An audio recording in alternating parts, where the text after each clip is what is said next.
काजी का बेटा मुआ उर्मे साले पीर, बह साहिब सबका पिता भलाना माने वीर।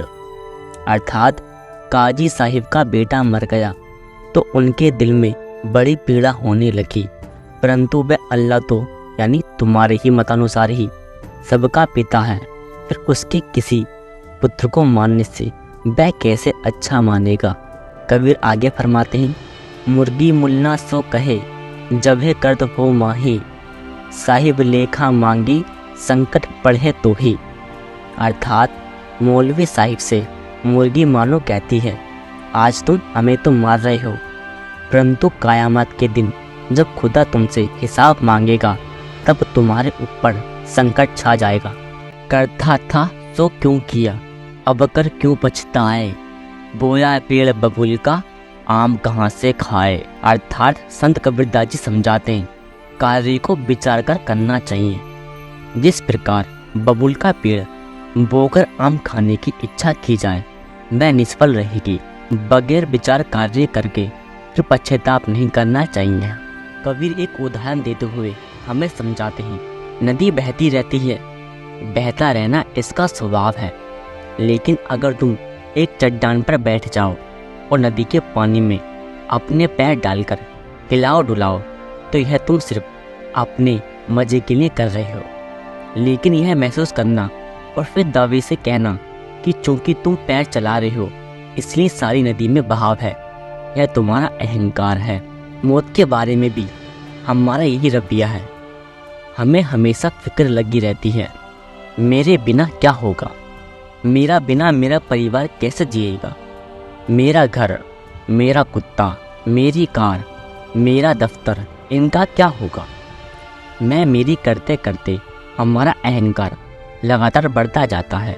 लेकिन जरा अपने आसपास देखो, किसी देश के राष्ट्रपति की मृत्यु हो जाए तो वहाँ का कामकाज बंद नहीं हो जाता, ना ही कोई कारोबार इस वजह से ठप हो जाता है कि उसके चेयरमैन की मृत्यु हो गई है, ना ही हमारे परिवार के किसी सदस्य की मौत होने पर घर के कामकाज बंद होते हैं।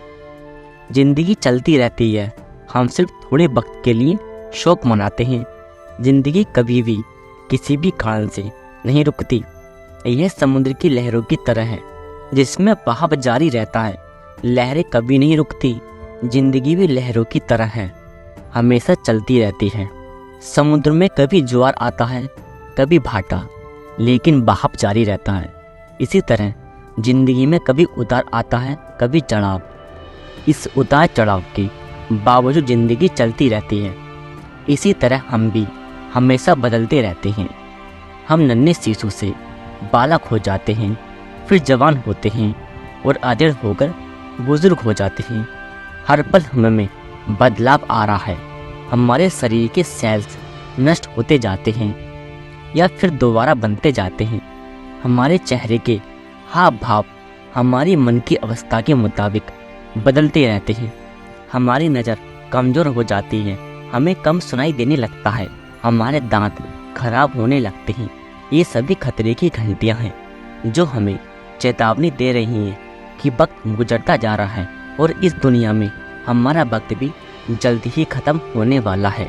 अब वक्त आ गया है कि फिर से जवान बनने की कोशिश करने की बजाय हमें अपना ध्यान अंतर की ओर पलटे। अगर परमात्मा हमें हमेशा जवान रखना चाहता तो वह हमारे शरीर को ऐसा बनाता कि यह कभी बूढ़ा ही ना होता। बुढ़ापा परमात्मा की योजना का हिस्सा है जो हमें यह समझाने में मदद करता है कि मौत नज़दीक है। इस सब के बावजूद हमारा अहंकार कभी शांत नहीं हो पाता। हमारा अहंकार बुढ़ापे का हमेशा विरोध करता है, यह कोशिश करता है कि इस स्वाभाविक प्रक्रिया को पलटा जाए। हमें बुढ़ापे से डर लगता है, हम अपनी उम्र को छिपाने के लिए अपने बालों में रंग लगाते हैं, बोटक्स द्वारा अपनी झुर्रियों को मिटाते हैं, अपने शरीर के ढीले हुए अंगों को ऑपरेशन द्वारा कसवाते हैं। हम आँखों में रंगीन लेंस लगाते हैं और शुक्ल सूरत को सुंदर बनाने के लिए ऑपरेशन करवाते हैं। ऐसी चीज़ें आजमाकर हम कुदरत के कानून में दखल दे रहे हैं। वक्त गुजरने के साथ साथ शरीर में धीरे धीरे दर्द शुरू हो जाता है, जो फिर कभी हमारा पीछा नहीं छोड़ता। हमारी जवानी और इसकी मस्ती की केवल यादें रह जाती हैं और घुटनों के और कमर और जोड़ों के दर्द उनकी जगह ले लेते हैं। हम इस शरीर को सुंदर बनाने में इतनी कोशिश, इतना वक्त और पैसा लगा देते हैं, जो आखिर में कमजोर और बूढ़ा होकर ख़त्म हो जाएगा। क्यों ना हम अपना कीमती वक्त और कोशिश अपनी आत्मा को संवारने में लगाएं, जो काल और समय की सीमा से परे है, असीम है, शाश्वत है। हम दौलत इकट्ठी करते हैं और दुनियावी चीज़ों का ढेर लगा लेते हैं, जिन्हें मौत के बाद हम अपने साथ नहीं ले जा सकते। क्यों ना सिर्फ उस दौलत को इकट्ठा करें जिसे हम अपने साथ ले जा सकते हैं। वह है भजन सिमरन की दौलत। जब हम अपनी कीमती वक्त और अपनी ताकत को भजन सिमरन में इस्तेमाल करेंगे, तब हमारे बालों के रंग की और हमारे चेहरे की झुर्रियों की कोई अहमियत नहीं रहेगी। दुख, तकलीफ और बीमारी हमें याद दिलाते हैं कि हमारा अंत निकट है। अहंकार हमारी झूठी जिम्मेदारियों के भारी बोझ को और बढ़ा देता है। हमें केवल इस अहंकार को छोड़ने की जरूरत है। अपने आखिरी सफर की तैयारी के लिए, जीते जी मरने की कोशिश के लिए हमें निडर बनने की जरूरत है। मोह की बेड़ियों को तोड़ने की जरूरत है और हमेशा के लिए अपने अहंकार को ख़त्म करने की जरूरत है। अब कबीर कहते हैं, सत्य की पहचान के लिए पहला कदम क्या है? हमें रोज बिना नागा भजन सिमरन करने की आदत डालने की जरूरत है। अपने लक्ष्य को प्राप्त करने के लिए और जिस दिशा में हमें आगे बढ़ना चाहते हैं, उसके लिए पूरी लगन का होना जरूरी है। जब सुबह अलार्म बजता है, उसी पल हम फैसला ले लेते हैं हमारी लगन का, हमारे इरादे का और हमारी अंदर प्यार है या नहीं। इसका फैसला उसी एक पल में हो जाता है। उसी एक पल में हमारी परमात्मा तक पहुंचने की कोशिश और चाह की गहराई का भी पता चल जाता है। या तो अलार्म बजते ही हम उठ जाते हैं या फिर अलार्म बंद करके सो जाते हैं। क्या हम अपना रूहानी सफ़र शुरू करने के लिए बेताब हैं या नहीं, इसका फैसला हम उसी एक पल में कर लेते हैं। अब उस वक्त की कल्पना करो जब हम छुट्टियां मनाने के लिए जाते हैं। मान लो हमें रात को देर से हवाई जहाज पकड़ना है। हमें तो अलार्म लगाने की भी जरूरत नहीं पड़ती। हम इतने जोश में होते हैं कि पूरी रात जागते रहते हैं। हम गुनगुनाते हैं, मुस्कुराते हैं और हमारे पाँव जमीन पर नहीं टिकते। हमारे बैग तैयार होते हैं और हम निकलने के लिए उतावले होते हैं। या तो सिर्फ छुट्टियां बिताने की बात है जो 1 या 2 हफ्तों में ख़त्म हो जाएंगी और उसके बाद हम उसी पुरानी दिनचर्या में लौट आएंगे। अब एक दूसरी स्थिति की कल्पना करो। अपने सद्गुरु से मिलने के लिए हमने सफ़र शुरू करने का वादा किया है। हमें अलार्म लगाने की ज़रूरत पड़ती है। जब अलार्म बजता है, हम उसी वक्त उसे बंद करके सो जाते हैं। हमें कोई उत्साह या बेशर्मी नहीं है, केवल उबासियाँ और खर्राटे।